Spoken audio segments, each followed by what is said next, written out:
And welcome to this Breakthrough News exclusive. I am your host, Eugene Puryear, and we have a very important interview here today with very significant news coming out of Colorado, Denver specifically. For those of you who are regular watchers of Breakthrough News, you will be well aware of the fact that after the murder by Aurora, Colorado police of Elijah McClain, a number of activists who had been organizing the resistance and the fight back around the total lack of accountability to police officers were criminalized, arrested, and faced decades in prison. Those charges have now been dropped completely, and charges have been brought against the officers and one paramedic who killed Elijah McClain. So almost a complete and total turnaround regarding this situation and the deep injustices that were put in place. So we are very honored to be able to bring on three of those who were charged completely unjustly on framed up charges in Colorado over protest, over attempting to gain accountability for a brutal, totally unjust police murder. And so we welcome here to Breakthrough News, Eliza Lucero, Lillian House, and Joel Northam, who are all organizers with the Party for Socialism and Liberation, and who have been in the struggle for justice for Elijah McClain. Thank you all so much for joining us here on Breakthrough. Thanks for having us. Yeah, glad to be here. Thank you.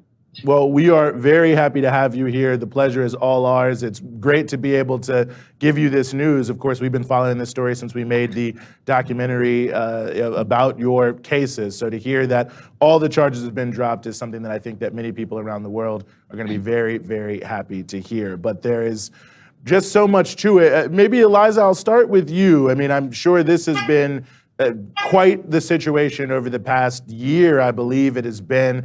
If you could just talk about what this last year has been like and how you're feeling now that there's at least some resolution to what has taken place here. Yeah, Eugene, this last year has been, of course, really scary and honestly pretty grueling for all of us. Between the three of us, we have been to court over 70 times. So that has been made for quite a long year.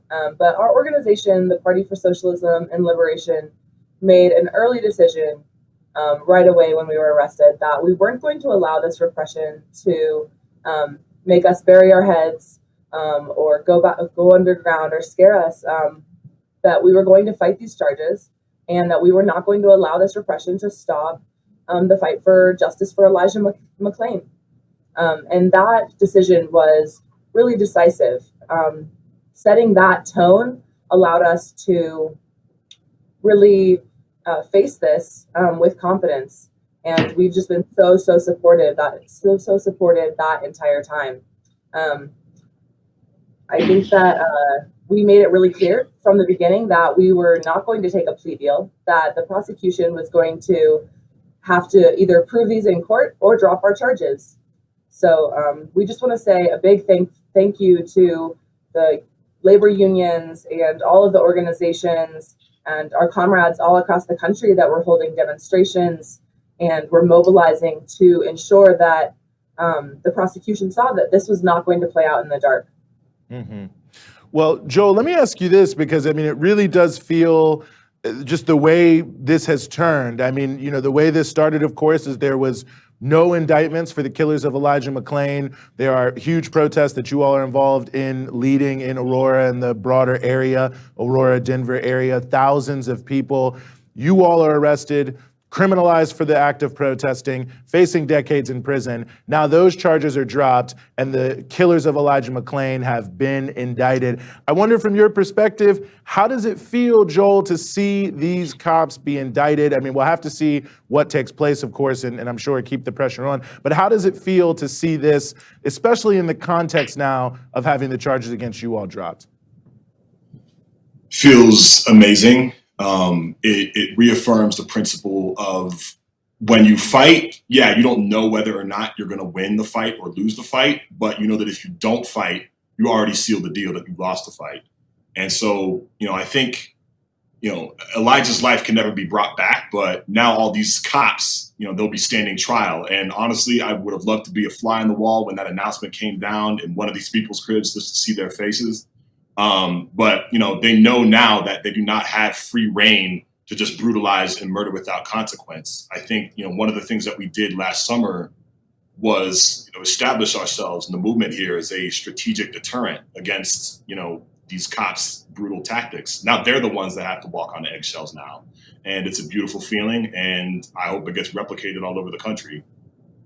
The people of Aurora, especially Black and Brown communities in Aurora, they face so much disrespect and violence from the Aurora police. And, everybody got an education last summer is that, when you stand up, they have to look you in the eye. And I think that that's a very, very important thing. When I look at this case, as well as the case of George Floyd and the conviction of Derek Chauvin, which was won by the people, I believe the fundamental lesson that we all need to take away from this is that the injustice that we're faced with every day in this country, it is not unchangeable. It is not fixed. It is not static.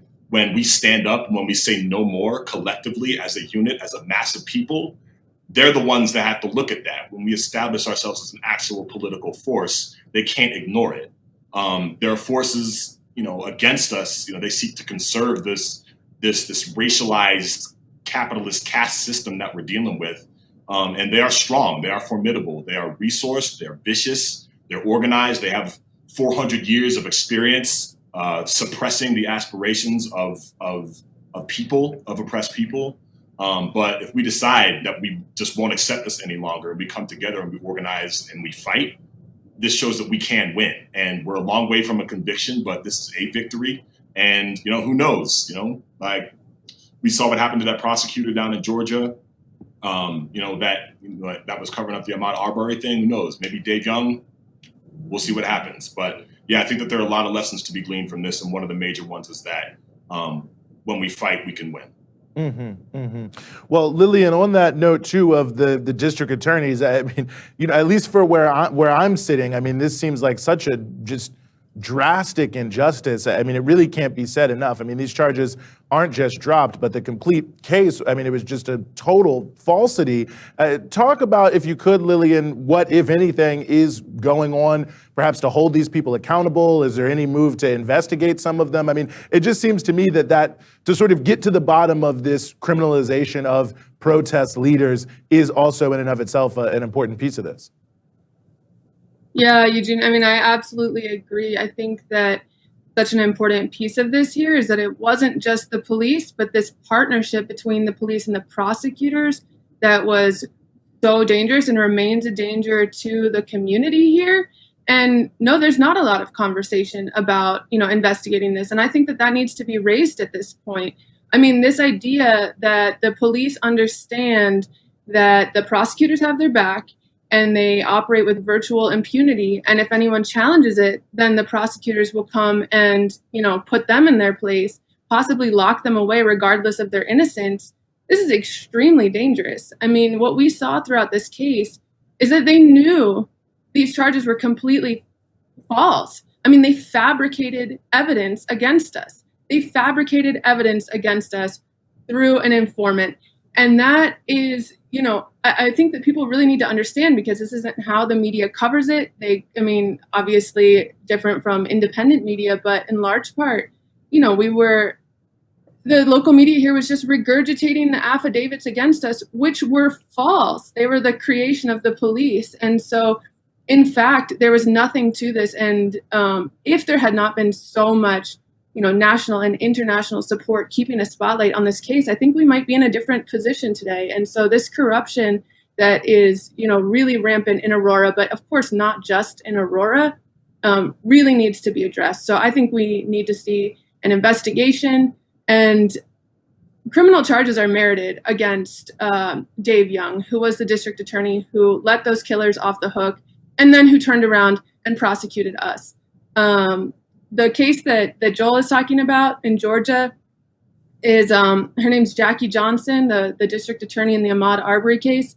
I think it's a great parallel example. She's being prosecuted right now for presiding over a cover-up in that case, because she was buddies with the police, same thing. So I think that, for our communities to really be safe and to, have the actual right to protest, we need to talk about prosecutorial misconduct.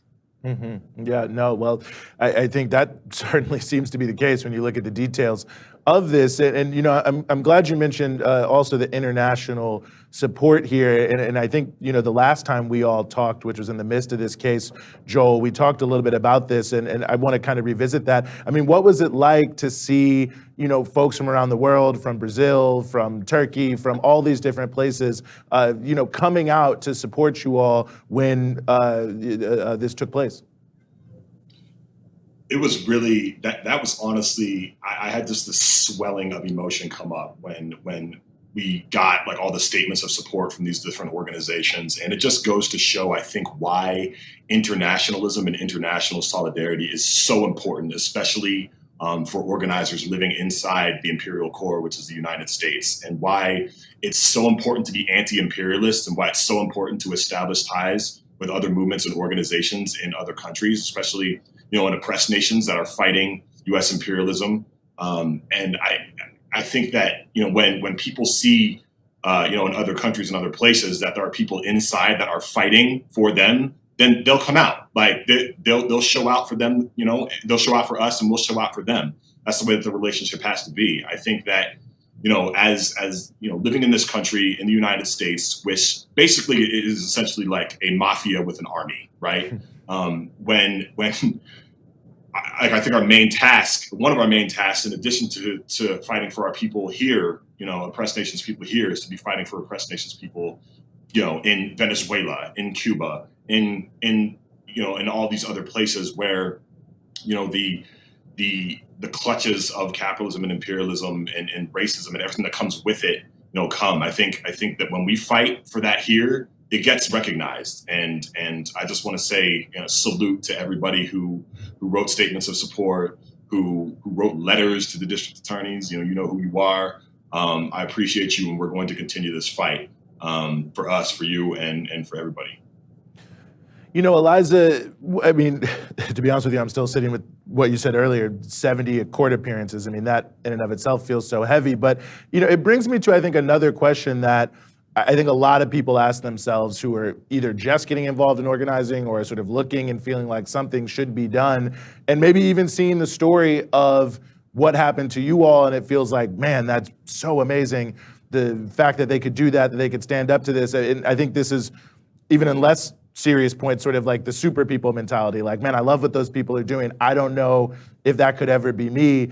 And I was wondering, what is your message to people who are thinking about getting involved, getting active, organizing, and doing something in their community about that question, right? I mean, is it something that you do have to be sort of a super person, or is it really just average, everyday people, you know, standing up for what's right? Yeah, I will say that when I was arrested, I was not very experienced in organizing. I was pretty new to it, and honestly, we could not have been as strong as we were without the support of our organization. So if you are looking to become an organizer, I would strongly recommend joining an organization that fights back. Like I said earlier, the solidarity that we received from other branches all across the country of the Party for Socialism and Liberation was so strong. As Joel was just mentioning, we were receiving solidarity letters from all around the world. So we were so well supported. And that is really what happens when a bunch of everyday working class people join together to fight back. You will be supported, and you're not going to be doing this alone. And we're certainly not any sort of super people that are doing this with any sort of superpowers. We just are well supported, and we are extremely thankful and grateful for that. Mm-hmm. Right on, right on. Well, Lillian, I mean, I know it's probably hard to say, and certainly if others have had thoughts about this, I'd love to hear from you as well. But I mean, what's next from here? I mean, obviously this was such a big ordeal, so many things happening. I'm sure, you know, the emotions probably still flooding in. So I know that that's a question that, you know, maybe I should really ask you in a week. But nevertheless, I mean, what are at least some of your initial thoughts on that? Well, I think, you know, right now in Elijah McClain's case, we have to remain vigilant. You these indictments are a major victory, but at the same time, they're not convictions yet, and we need to make sure that they are convictions. But in addition to that, beyond the immediate term, I think that we have a lot of building to do in this community. This has been such an incredible experience for the people here in Aurora. There really had not been a movement like this at all in Aurora's history that had brought so many people together and really stood up and posed a real challenge to the people abusing the community here. And we were already so honored to have been part of this experience with our community, uniting, coming together, and just feeling that power coming, just being in the streets with thousands of people who are just like you, who you didn't know a day before, and keeping that going and really striking at the heart of these corrupt and abusive powers in the police and the prosecutors who protect them and the other officials who protect them. But to then get this victory, to see indictments, this is something that the community understands was basically a done deal. In 2019, they tried to bury Elijah McClain's case. There were no charges filed. That was decisive. They said there's not going to be any justice in this case. I mean, that's not how they put it, but that's how we all understood it. And it was the struggle, of this community that really overturned that. And I think that lesson that we can, struggle together and actually make incredible change and change history, that's a big shift for this community. And so we want to continue to organize and continue to build on that and continue fighting for all of the things that are impacting people here. I mean, we're on the edge of a major eviction crisis. These are things as well that require the community to come together and to work together and demand a response from our government. The resources are there. And, I think that this is just the beginning as far as the people here taking power. Well, before I let you all go, any final words, any final messages you want to send to folks?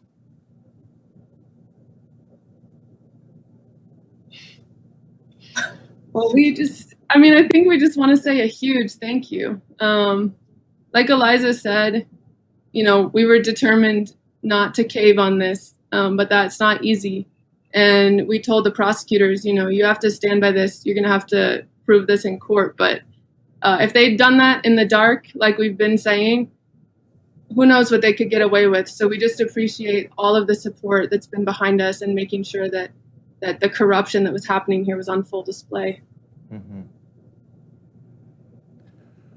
Well, I really appreciate you all coming on, giving us a little bit of your time. I mean, I'm very, very glad that this time we were able to talk about some positive news and some positive upturns, unlike the past couple times you have graced us here on Breakthrough News. But Lillian House, Joel Northam, Eliza Lucero, organizers with the Party for Socialism and Liberation, victors now in defeating the frame-up charges that were placed against you, criminalizing protests for demanding justice for Elijah McClain, who may have a shot at justice now with the indictments of these police officers. We thank you so much for joining us here on Breakthrough News. Thanks for having us.